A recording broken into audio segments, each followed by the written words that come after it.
to the world. Subscribe now to the Hot 97 YouTube channel. It's Ebro in the Morning with Laura Stiles and Rosenberg. Ladies and gentlemen, boys and girls, Ebro, Laura Rosenberg. Laura's on assignment down, she's doing her Laura Jam event down in Miami. She's super upset that she's missing this conversation today because we have Zola. That's right. From the movie Zola. Good morning. How are you? Good morning. I'm good. How are you? Great to have you. First and foremost, congratulations. So cool, man. I remember when I first saw this on Twitter, everybody was tweeting about it in 2015. We were talking about it on the air. Was it real? Was it this? Was it that? And now you made it all the way to a feature film in theaters right now.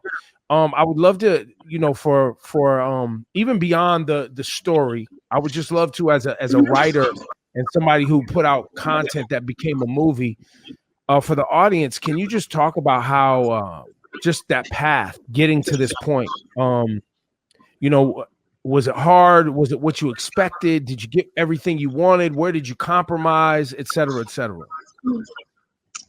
It was not what I expected in terms of like timing. I knew these things, but 6 years, I mean, I don't know, maybe I just wasn't as, well versed. Like I would hear about a movie coming out and then in like maybe 2 years it would be out. So, timing, I wasn't quite clear on that. However, everything else, I feel like I was treated fairly, or as fairly as anyone else has. I don't think this has ever happened before, like someone telling their story on a medium like Twitter and then it being adapted into a film and then it's still being their story. I don't think that has happened. And so that concept was kind of far-fetched for everyone, but just me being who I am, I was like, well, that's the only way we're going to do it. We're going to do it is if it's told from my point of view, because it's my life. So like, I don't know what to tell you. So there was never any room to budge there with me. Just never. And there was never any dollar amount that could make anybody change my mind on that. It's like I experienced my life and I went through these things and I'm the person that I am because I enjoy being that, but also because I feel like I need to be some type of representation for the girls that are like me. Even just being a Black woman, being a mother, being a sex worker, it's like we need accurate representation and we need inspiration. And so I've always been vocal about who I am in that way. So there was no room for no type of games with that. But we were always all on the same page. Like I said, this took longer than we anticipated, not just because of COVID, but the initial director, who was James Franco, he had to step down, and then they had to go through the whole process of directors auditioning all over again. And luckily, Janixa were you involved in that part of the process at all? No, I was not involved in the director being that was all done behind the scenes. A24 and Janixa actually came on like at the same time. And I was not involved in that process, no. I became back or with casting, but only of myself. Like, and maybe I'm a bit like biased. I kind of did. I was like, yeah, you guys got it. Just cast the other people, but who's gonna play me? Like, let's talk about that. That was my focus. Yeah, and maybe I should have been like, but no, I think they killed it. But and it's so funny to think back because I really didn't get an actress. Are they an actor? Do they have a resume? Good. Bye. Read the lines. But me, let me see what she looks like. Yeah, and so when it came to that, I became involved, and we kind of all manifested Taylor at the same time. I didn't know. Okay, so I don't know if you were there, like on Twitter live, but Twitter was making their own like cast. Like there was, so many different versions of who they would want to see, and Taylor Page was on a lot of them. So in 2015, when that happened, wow. I was like, that might. And so I just kind of put it out into the universe, and I had said it to my mom, who's my manager, And she's like, okay, I don't know if she ever referred the message, but, we talked about it. And then, like I said, years later, here's the next then. She's like, so I'm thinking about Taylor Page. And I was like, yes, divine intervention. So that was that. And then I was supposed to, it's kind of a touchy subject. I was supposed to be on set, but I'll just say schedules didn't work out. I was also really, really pregnant in 2015. I have almost 6 months pregnant as hell in 2015. And so, you can't tell me being Tampa in a week, be in LA in 2 days, being like, we're not doing that shit. I'm in the bed. I'm not doing that. So, it was conflict of interest with that. And then I ended up getting upset because I got this so late. And, whatever, shit happens. But here we are today, fast forward, they killed it. I finally saw the finished product 6 months, maybe six months before. I could be overshooting it, maybe 3 months before Sundance. I finally saw the finished film. It was myself, my mother, who's my manager, Janixa, who's the director, and Jeremy O'Harris, who's her co-writer. I finally saw the finished film with them. And the first time I kind of just processing it, I was like, wow, I kind of felt like I was reliving that trauma all over again that I thought I had already put behind me. But there's certain parts in the film that even I didn't put in my thread, that watching them again and reliving them, it was kind of a moment for me. And then, then we went to Sundance and COVID happened and now here we are. It's still such a triumphant story, right? Like when you first, do you remember the moment it really started to go viral? Like, was it a specific person that tweeted it? Or, like what actually, going back to 2015 when it really took off? And what was the plan? Like, was that a planned thing or did this just sort of unfold? Can you just take us through that process a bit? Yeah. It was not a planned thing. I was going through my phone. Well, for starters, I had blogged about this experience a couple times before. I had never went in detail about who I was on the trip with and what exactly happened and what.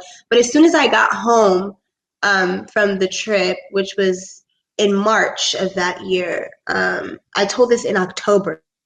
So that's in March, when I first got home, I had briefly blogged and I was like, you guys wouldn't believe the shit that happened to me. I'll process it and we'll come back here. And so then I had briefly told it on Twitter to my close friends. I probably only had like 10,000 followers at the time. So like who saw it, right? But I briefly told what happened and my close friends were just like, oh, I don't know if you need anything. That was that. That was in March. Now here we are in October, and I come across, I'm just going through my old phone, and I saw her, the real Stephanie and myself, and I was like, I think I need to tell Twitter what the fuck really, really happened.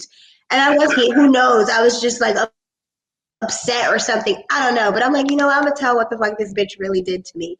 And so I went on Twitter and I did that, and there wasn't a specific point it went viral. It was like every individual tweet was going viral on its own. Well, that's what Rosenberg noticed that. Rosenberg said, he was like, wait, who retweets individual tweets out of a thread? And I was like, yo, I'm telling you, every little moment, people were just retweeting every single moment, not the entire thing. It's wild.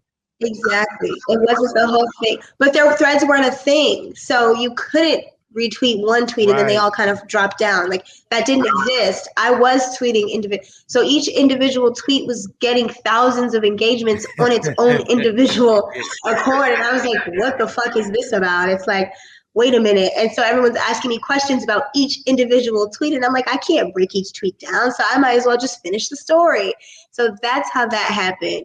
And then it was also just the energy. I keep saying, like, when I talk about this, that live tweeting back then felt like theater, especially going viral like that. It was like they were my audience and they're, you know, clinging on to my every word. And if I'm 10 seconds too late on the next tweet, everyone's like, where did you go? It's like, so it was like theater in that moment. And so I just finished it, and I just, you know, I had to ride with it. And then I actually got a little worried, like towards the end. Twitter did their Twitter thing where they, you know, pretend that they're the Federal Bureau of Investigations, and they found this girl's job and her kids and her mom and where she and her boyfriend and court paper. Oh, Like they no. just found everything. And so they're sending it to me. They're like, is this who it is? Is this who? They're sending me news articles. They're like, was this the pimp? Was it? I'm like, wait a minute, wait. They found the back page ads. They're like, Zola, you're lying. We found your back page ad. I'm like, bitch, I told you he took my phone. Like, what you want me to do? So yeah, it was all that. And then I just did everything. I deleted it. There's this guy who already screenshot everything and uploaded it to Imager. I actually just met him in New York. I met this guy, and he's like, I'm the one that saved your tweets and kept them on the internet forever. And I was like, you did this. But yeah, thank you to that guy. Thank you. And ultimately, thank you, right? Ultimately, thank you to that guy. Now, had your mom's your manager? Had your mom, was she familiar with everything that, you know, you were doing, from sex work to this story and everything before it got to this point? Yeah, my mom's my best friend and manager. That doesn't work all the time, but it works for us the majority of the time. And I tell her everything. So when I first got home, like after the trip, like that, I got home and I called her and I told her. And she cried and she did her mom thing. She's like, why wouldn't you call me? I'm like, girl, what are you going to do? Like, honestly, what other outcome could there have been? I'm fine. I'm home. So she already knew about the story. And then this particular night, months later, I had actually called like her temperature. I'm like, so I think I want to tell this in detail on Twitter. Do you think that's okay? Like, you know, your friends follow me. And that's why I was asking. And she's like, no, it's fine. Go ahead. So she knew everything. She always knew. She knew I was a dancer. She used to take me to work. You know, these. So yeah, she's been there for you, supportive the whole time. Now, Absolutely. back to you and Jessica. So you do this whole Twitter thread. You're like, this is what this bitch did to me. Where are y'all at today? Are y'all cool now? I do not know that bitch. Don't want to know that bitch. Don't talk to. Listen, she may be not even a year after everything went viral. She attempted to sue me for defamation of character. She said that I outed her as a sex worker. I don't know how you out someone who's on Facebook, like, meet up for $100 as a sex worker. What else did we think that meant? I don't know. But, you know, her brain hasn't always been wired correctly. So she tried to do that. And then that was kind of just it for me. She like really just lied, and she told her version on Reddit. And it was just so racial and just dark and disrespectful. It was like, even if I wanted to kind of make it make sense and be not your friend, but like even give you a piece of the pie, it's like that was in the back of my mind. Like, we did have this experience together. Maybe I should. And then I read what she said on Reddit, where I'm just, you know, dingy and dirty, and I made $1, and I'm like, actually, no. So no. Right. The other endeavors, I saw on your Instagram, there's a book that you were signing some books for this story.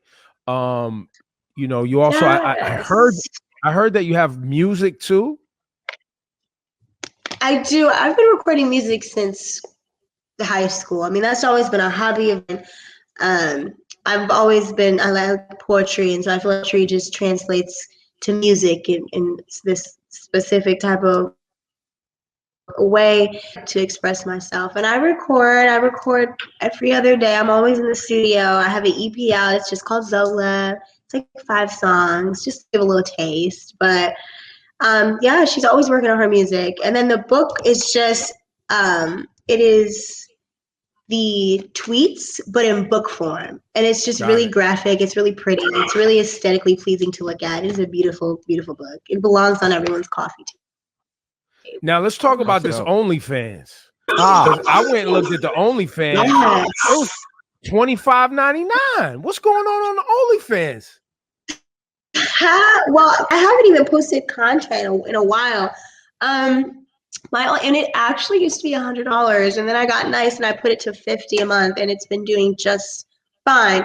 But what started it was I realized that there was, again, pregnant, and I realized there was this like weird kink, this like niche for pregnant women. Like, I don't know what it is. I mean, I do think pregnant women are beautiful, but there's like a whole like life of Yeah, its there's a own. thing for everything, right? There's a thing. There's Yeah, and dudes so that'll I subscribe for hands, toes, pregnant women. right. They want everything. Knees, kneecaps, Exactly. elbows. Wow. And so I seen that and I was like, wait, so you just want pictures of my belly and my stretch marks? Because I can't get rid of those. That's all you want? Like, okay. So that's how it started off. And then my fiance and I at the time, then it like transformed into videos, and then and now here we are. And like they were going, I mean, I would get so many different types of weird kinks. I don't know how in detail we can get on here, but I mean, like milking videos for like $500. I Yeah. mean, like men are something. So that's what's going on my OnlyFans. Well, don't MILF just blame the activity. men. Don't just blame men and act like they were the only ones subscribing. You know, there were some women in there too. It is. It is. It's a little bit. It's a few of them. So you're having sex on your OnlyFans too with your fiance? Y'all was doing movies on it? We were. That's why you charging $25.99. This ain't no regular degler. This is who's fucking tonight. Wow. Come on. You know. So now after this conversation, there may be some. I read some of your other interviews. I don't think the OnlyFans came up. You probably need to put up some fresh content because this can be some new money. Yeah, probably. I think so. I think I do. Speaking of money, has this whole business endeavor, has it created a financial situation for you where you don't have to, like, I don't know how much a person would make from telling their story like this and owning, and you're the executive producer on this film too, so you get credit there and you get residual money. Has this changed everything for you for the rest of your life and your children's life financially? Yes, because as you said, there's this residual income. I mean, I didn't have that before, right? My name wasn't on something, and I'm going to get a percentage of something for the rest of my life. I mean, that's crazy. Whether it does amazing or not, it's a timeless piece of art that I will forever be attached to, and I will forever make money from. So that is, that's a blessing in itself. The initial, yeah, I guess I just can say yes. I got a percent. My mom she did her job. She did her thug dizzle. She showed up. She showed out. She sent shit back. They was like this. She was like, no. They was like this. She was like, we're going home. And it was like, okay. And so, yeah, we're happy. We're good. She's comfortable. That's a blessing. Mm-hmm. And where are you originally from? I'm originally from Detroit. And did you guys change? Did you move the family like to LA, or are you going to become like a Hollywood writer now? Oh, hell yeah. We moved. These endeavors? See, when everything first happened, we actually did go to LA just because there was so much happening, and they would be like, we need you here tomorrow, or just so much stuff like that. So we did move to LA in 2016.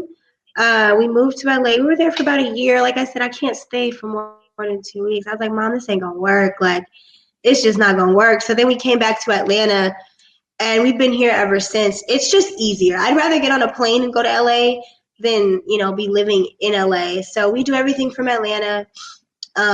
It has opened lots of doors for me. I mean, I do appearances. I was in Solange's When I Get Home motion picture, her film album. And that was an amazing experience. And so, there's, so many opportunities just from this in itself, but I'm gonna do them from Atlanta. On your Instagram, it says, mom first, hoe immediately after. Immediately after. Embracing your wholeness, embracing your sexuality. Let's even be more clear, but just embracing whom you prefer to be in the physical and sexually. For for people who struggle with that, I know it's more commonplace now to embrace your sexuality and be more public about it. But talk about that journey for yourself, and with your family and with your mom, and and how you found comfort in that. It's so crazy. So I have this crazy story from high school, right? So, well, for starters, I've always been that way. I've always been comfortable with my sexuality. I've always loved my body, loved who I am, loved my skin, loved my womanhood, all that good stuff. So that wasn't something that I had to learn. It was something that I had to learn to, I guess, not shy away from. So in high school, I ran this nude blog. Jessica actually talks about it in her Reddit because I still ran it into adulthood. So I ran this all nude blog, and I used to post pictures of myself, but I was a minor, so face couldn't be in them, but whatever. So I ran this. You were showing in high school. Blog, you was ready. You were showing. Yeah, I was just it was like art to me. I wasn't being sexual just yet, but right. I was very content in my body, so I had no problem with it. And so I posted, like I said, I run this all new blog. The pictures were extremely tasteful. It wasn't like, some OnlyFans shit. It was like, a blog. So someone in my class, he ends up finding my blog. He finds my blog and he puts it up on all the pictures, all the screens in computer class. He saves it as all the screensavers. And so I'm outed. That's that on that. The principal got in trouble. He's like, "How you're distributing child porn?" And I'm like, wow. So it's a whole thing, like a court case, a whole blow up.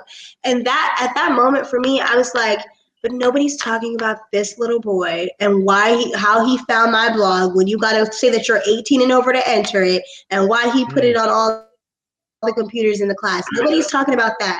We're talking about why I am doing what I want with my body by choice, by consent, because I want to. But we're not talking about him taking my consent away from me and sharing it to all of my fucking friends and teachers and parents. We're not talking about that. So at that point, I was like, okay, I see how society works. I get it. Benefit them, and then they support you. But the second that, my body isn't benefiting someone else and I'm still comfortable in it, we have a fucking problem.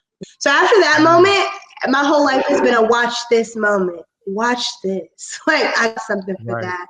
And so I just always push the envelope in that way. And so I just think it's necessary. And that's why I say in my sex work and in my experience, period, I've always been so vocal. I'm willing to be the sacrificial. Everybody to be like, ha ha, look at her, so that the next girl doesn't get that. I'm willing to do that. And that's fine. I'm built for it. And because of this conversations like these, I'm sure you've helped a lot of people. I'm sure they reach out to you with their own experiences. Absolutely. All the time. And that's why I continue to do it. Well, Zola, and your last name is King, right? Zola King. The King, yes. But in the movie it's different, if I recall. You changed the last name in the movie, right? I got married. At the time I was Wells. That's my father's last name, but then I got married. So now that's my ex-husband's last name. Got it.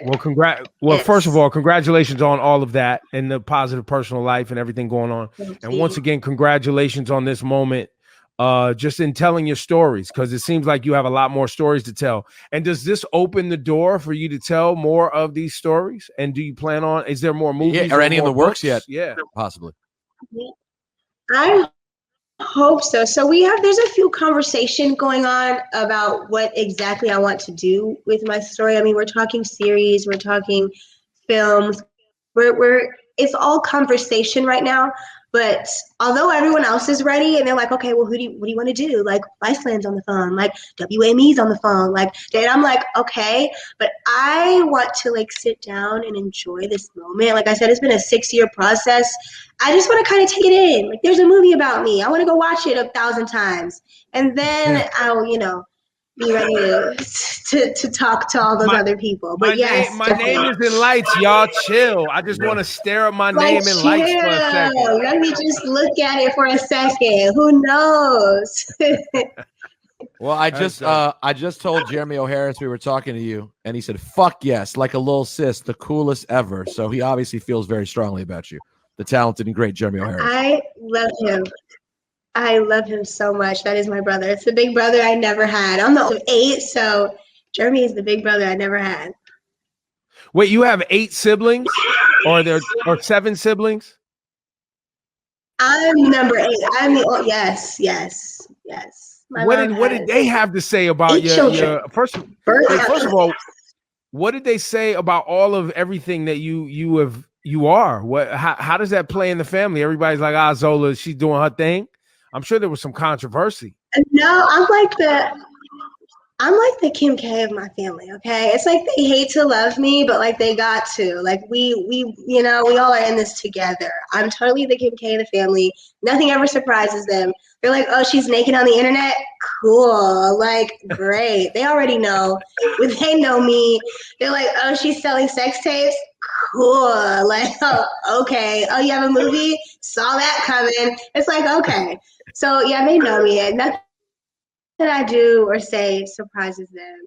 They know me, and they're all their own little, individual characters in themselves. So we just all we mesh well. They already know what's up. It don't surprise them. Well, y'all go check out that movie Zola in theaters now. Zola, thank you for your time today. It was great to meet you. Thank you for having me. Of course. Congrats. Congrats on all your success. Thank you so much. Bye, you guys. Take care.